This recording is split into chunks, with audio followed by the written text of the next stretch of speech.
Hello, everyone, and welcome back to the Cartoon Syndicate. Once again, I am Paul Densmore. You can see I got the intro right this time. Um, so we're back, and today, as promised, we're going to look at some Jack Kirby, and actually one of my favorite Jack Kirby books. But first, there's an old friend who wants to come take a visit. So we're going back to Amazing Spider-Man #1. One of the things I wanted to get into, I kind of failed to differentiate last time, is when I was talking about later in life that Toth and Ditko sort of resembled each other, not necessarily Toth and Kirby. That wasn't that clear. Excuse me, I'm going to drink some coffee real quick. And so Toth and Ditko kind of had similar styles, although, and I say that mainly because of the heavy use of silhouettes, shadowing, and kind of the brevity of the art. Whereas Kirby pretty much just remained Kirby throughout his life. And really the only changes were mostly due to the influences of whoever was inking him at the time. Ooh, I jumped a little too far ahead. So I wanted to go back and take a look at the pages we looked at last time. And I wanted to look at this because I wanted to get into that inherent subtle beat that happens after this last panel here, because I should have flipped the page. What it sets us up for, what this nice little beat does that is very different from Kirby, is it gives us that nice little breathing room where we turn the page and then wham, we've got this all out splash page that has this great effect because this is the end of the battle that has this effect because we had that little bit of a breather moment rather than just wham, wham, wham, wham, wham, wham, wham, wham, wham. Which is kind of, it goes back to the difference between, Eddie Izzard had this joke in one of his stand-up specials. I think it was Dressed to Kill. You know, the difference between British cinema and American cinema is very much the popcorn experience, where in in British cinema it's very much like people wandering into rooms and like you're sitting there, you never really know if you're supposed to have a bite of popcorn. Meanwhile, in American cinema, it's just boom, boom, boom, boom, boom, boom, boom, and you're like stuffing it into your face, stuffing the popcorn into your face, grabbing popcorn from other people, like I don't have enough. So that's kind of the difference, I guess, between Ditko and Kirby, and Toth and Kirby. And there was that very famous. Let's save that till next time. But okay, let's move on to Kirby. And the main thing that I wanted to talk about with Kirby is the Kirby mindset. And this might actually be a little controversial. I want everybody to remember, and this comes from an interview that I saw recently with Kirby. I think from the 80s. It was kind of like during the start of the comics boom back in the 80s. And, the late 80s, that whole speculator boom and everything. And so people were getting on TV, and Jack was on TV on like a local, I think a California news station. And he mentioned something that I think is really the key to his art, and it's something that doesn't get mentioned enough. But I've kind of intuited that, and then it was nice to see him say that out loud. And it's really the feeling is the key. So, in order to convey a feeling to the audience, you have to have that feeling yourself. Okay. So if Jack is drawing this really dramatic, you know, action sequence, it's because he's feeling that inside. That's his, that's his nature. You can't fake that kind of thing. And so when I said that this is controversial statement, I think I'm going to make a statement that I've researched a lot. If you go back to a lot of the Comics Journal library interviews with Kirby, that kind of have damned Stan Lee. Remember, this was a time, and rightfully so. I mean, Marvel screwed over Kirby and most of the artists. Let's get that out of the way. Not going to to deny that. And Stan was taken care of, and how much Stan deserved X amount of credit for certain things is up for debate. I've always thought of Stanley's worth and value being to comics culture, to sort of the figurehead of comics culture, that we wouldn't really be able to do the things that we do today or have the interest in what we do had it not been for him being the figurehead. And you can go back and look at old game shows from the 70s where Stan Lee would pop up and sort of be the figurehead and be like, okay, it's okay to like this stuff. This grown man who seems pretty cool and with it and happening and whatever, to use the jargon of the time, was like unabashedly, hey, I write comics. It's cool. It's okay to like this stuff. But and I'm sorry, my nose is running. Kind of having a relapse on my illness. So I think Stan is responsible for a lot because remember, Jack didn't do everything at Marvel at that time. There were other artists, Gene Colan, Steve Ditko, etc., who were doing their own thing, and the Bishimas came in right kind of at the tail end of that. But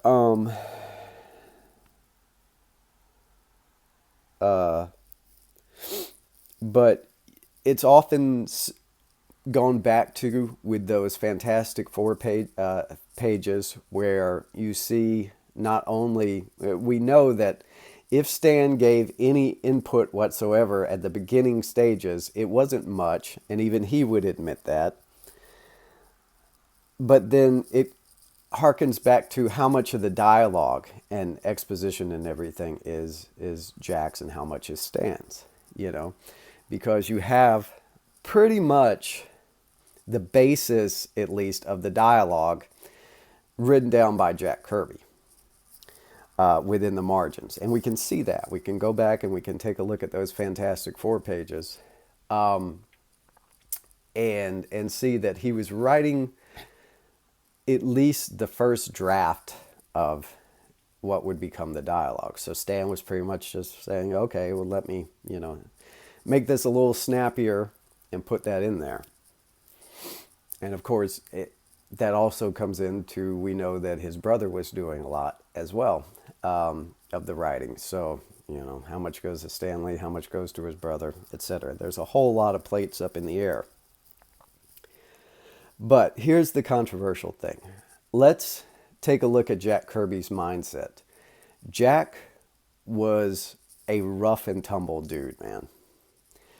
Remember, Jack grew up in a gang, in an actual, gang, and not like, we would think back to that time and like sort of that Bill Hicks, ooh, the hooligans, oh no, here come the hooligans.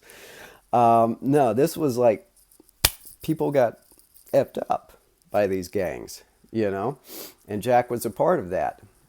And it's often said that, he was a war hero, went off, was really in the shit, and a lot of those drawings they did from World War II are not, are not fun drawings. There's the guy you were talking to yesterday, his guts are hanging out today. and you know, and everything, and you're not doing well. But even before that, he was a rough and tumble guy. And if you go back and you read through those Comics Journal Library interviews, a lot of them are about him either beating the crap out of somebody or threatening to beat the crap out of somebody. So, like, there's a part in there where he talks about Stan, and he was like, look, Stan knew that if he, you know, did anything to it's Kirby and his wife talking about his domination, basically, of the Fantastic Four. And he said, look, Stan knew that if he, you know, touched my pages or touched my writing or anything, that I was going to be out the door and going to DC. Well, I don't really think that's the case. I think because, you know, he was threatening all the time back then to go to DC, apparently, because there's been several times in interviews and even up on in a court deposition where Stan was talking about, like, hey, I was trying to placate Jack into staying by, you know, doing things like giving him the art, you know, basically doing what he was already doing. He was already laying out all the comic books and everything, which I think was mainly because Jack wanted to keep working, but also he was a little bit of a control freak, you know, and had to have that, like, everything has to look my way. And so, you know, Stan was constantly, it seemed like he was constantly trying to placate him and, like, give him more money, actually. But, you know, he still was out the door like, no, I'm going to DC, whatever. And then came back, didn't have the success he wanted at DC, came back, et cetera, et cetera.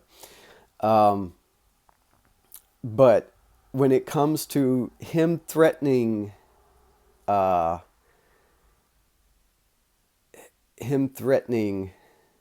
leave, you know, that was an everyday occurrence almost. But I think what he was really threatening, and there's some subtext in those interviews about, you know, some altercations between him and Stan and other people in the Marvel offices.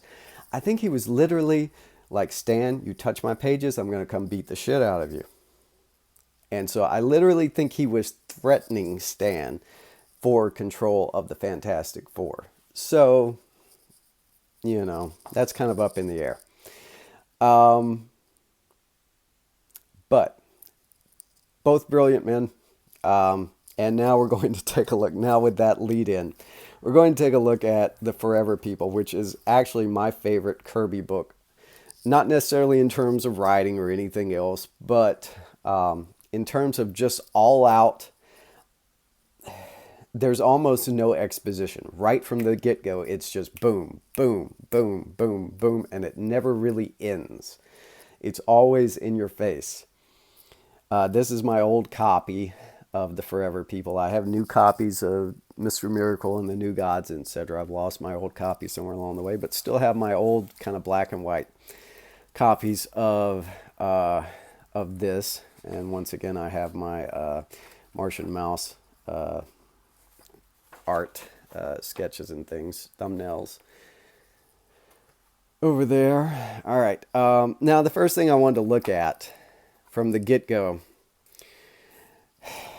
if you follow me on Instagram, then you probably know the book that I have under here. It's one of my sort of most hated books of all time. And it's mainly because I love the artist, I love the character, but I didn't love them mixed together. But I want you to take a look at this. Right from the get-go, right from the very first page, we have this double page spread. I think this is the first page. No, we have a lead up with some Kirby effect. And let's take a look at Kirby Crackle or Kirby Dots. A lot of people that try to do Kirby Dots these days don't do them right, in my opinion. You're not taking a circular template and just drawing circles. It's got to be very random and very loose. In fact, when I do it, I look at the page from my peripheral vision. I can't even look directly on. It has to be so random, or else it just really doesn't work. And almost the same thing with the lines. I mean, you've got this precision to the lines, but there are times when it's almost like Kirby, or well, probably whoever, well, Kirby and whoever is inking them aren't necessarily, see, this and that seems ever so slightly, it's not like you're taking a ruler and going like that and following back to the same vanishing point. It's ever so slightly off. And sometimes you just have to do that. But anyway, what we're looking at here is, can't remember this big guy's name, Goliath or something like that. Big Bear. Right. Okay. So we've got Big Bear driving the supercycle, basically. Look at this beautiful foreshortening. Okay. It's, far closer to the camera, bigger. Farther away from the camera, smaller. That's your basic guide to foreshortening. Okay. So coming towards us, look at how this tapers outward. It gets bigger as it comes out, the arm. And then this fist is much bigger than this fist over here. All right, holding handlebars. That's how we do it. Now, again, if you're on Instagram, then you know what I'm going to look at. And I do want to start out by saying, A, Deathstroke is one of my favorite characters of all time. B, I love and respect Rob Liefeld. But this panel, has pissed me off for a long time. I want you to take a look at this. Now, at first, it almost seems right until you really get into it. This back here, this fist is bigger, slightly bigger than this fist. This fist is coming towards us. You would have that foreshortening if it tapered outward. Instead, it tapers inward and gets smaller. So what you're left with is just a tiny undeveloped arm, while this is a normal sized arm. Okay? So it's, and then, yeah. I can't look at that anymore. All right. Next up. Let's go into what I actually wanted to look at, which is, boom, this 4-page spread. And so we're coming back into this mindset. Now, what Jack Kirby said in the interview was that the only way his drawings work are because he is the person that he's drawing. Okay? So it's sort of his idealized self. So when he's drawing Superman here, he's not just conceptually drawing Superman. He's getting that feeling of, oh, I've got to protect my friends, so that it affects the posture. He can literally feel this posture inside of him, and then he just translates that real quick and lays it out onto the page. All right. Also, let's look at flow really quick, because I want to go into this. I talked about Kirby will have the flow as well. It's almost more subtle, but look, this arm and the way you read follows us over, and then we have this bouncing. That brings us back down into here. We have some motion lines bringing us back down, okay? Following this arc, this onomatopoeia here, the sound effects, brings us over, and then this arcs us back down. Now, this is what's interesting, okay? This is something that is an interesting concept that Kirby did. So we're reading this left to right, but the action is going right to left. It's reversed. So essentially, and this is one of Kirby's many unless you really look for it, he did it a lot in the Fantastic Four. But you're essentially reading and looking into the past as you go across the panel. All right. So your mind is filling in this traveling Superman and everything, but you're really kind of, it's like the flight, the path of light, basically. It's kind of like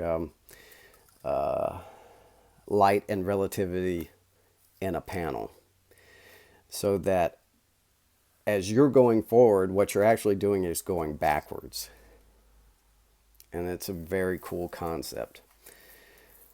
Another concept that is very efficient within his panels is the idea of rings. Okay, so in his compositions, you'll see these circular compositions. All right, see, this kind of sweeps us over. This brings us down into here. And then we have, again, it's a little more subtle than Ditko. You know, this arm kind of points us back that way at the end. And then brings us over. And then it's almost nonstop. You see, you don't really get that break that you had with Ditko. It's just boom, boom, boom. Punch, punch, punch. All right. Now, this is kind of the main thing. I think this is one of the coolest fight sequences, and it's really when we get over to this page. And it's when we get Infinity Man in there. So basically, the whole gimmick behind the Forever People is that, these guys each have powers, but they're kind of weaker on their own. Then they combine with through Mother Box, and they become Infinity Man. So it's almost like a prototypical Voltron of sort. Look at how that almost creates a very cool tangent. We're always talking about tangents, but they can be useful and actually help draw the eye. I mean, look at this. This is like non-stop. The only time, and the main thing I want to show is when we have a tiny character, it's because again, the mindset is that you show the action. The action is what you're showing. So this tiny character of Infinity Man back here may seem out of place when we're, looking at this extreme foreshortening in the ground, boom. But it's really just the reverse of the same thing. It's the action. They're the bad guy. Their Infinity Man is, the main focus. And look how it's slightly off center. Doesn't quite follow the rule of thirds, but almost. So like how I usually compose a panel is if you divide it into thirds, boom, boom, boom, boom, is where you try to have it's almost like he realizes that and is then like, you know what? I'm going to ever so slightly tweak around those points. But yeah, again, the main time you're going to have this little panel, you still have big action coming towards you, towards the camera, these big trees, being uprooted right in front of you while this big figure flies right in your face. I think if this was sort of 90s style and stuff I would actually have like a little panel break here where you have this big, huge figure flying towards you, etc. But sometimes it's better to even have that more subtle thing rather than, just boom, boom, boom, bombard, bombard, bombard. All right. So again, this is the mindset. You see the mouth. You can actually see, there used to be, I think it was Vincent D'Onofrio was in a movie about Robert E. Howard, the guy who created Conan and Solomon Kane and Call and a lot of those characters who went on to, be great comic book characters, but this was back in the pulp days. And would show him like when he was writing a story, if he was writing a boxing story, he would put himself into the character.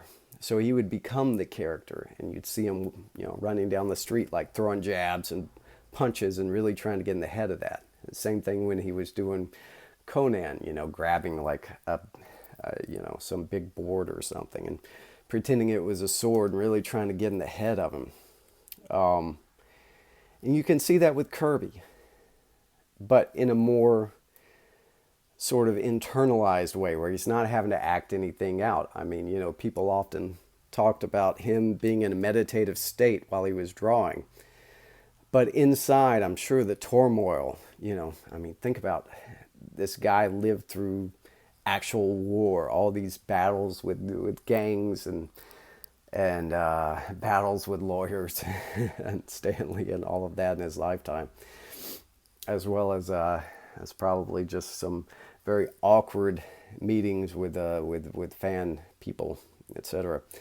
But you can see all of that, you know, like turmoil inside of him just being released onto the page so that he can sit there very zen-like, because it's being transmuted. So all of this emotional turmoil and perhaps trauma is being alchemically felt and then released onto the page.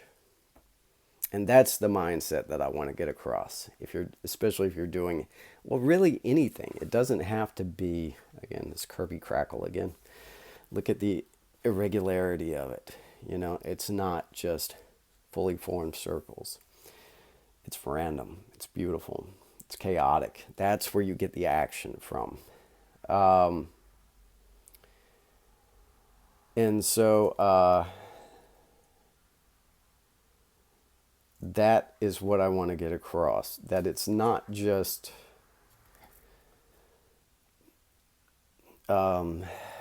peaceful and zen-like. In order to get this across, you really have to have some sense of what, again, you can only really get across what you know. So you have to know action to some degree. Even if that's just an internalized, imagined action, you know, you have to feel those feelings. The feelings of tension, again, getting back almost into a very Reichian, like Wilhelm Reich. Tension, release. Tension, release. Okay? And the beautiful thing about Kirby is that that tension, build up, release is happening. Tension, release is happening over and over and over and over again, you know. Tension, release. You know?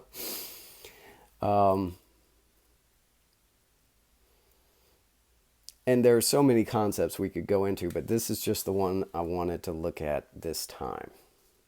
Okay? So yeah, hopefully we'll get better as we go along. But for now, that was a look at Jack Kirby's Forever People and the mindset that goes into it, and how that could hopefully potentially help you out with your own comics. All right, thank you very much. On to the next one.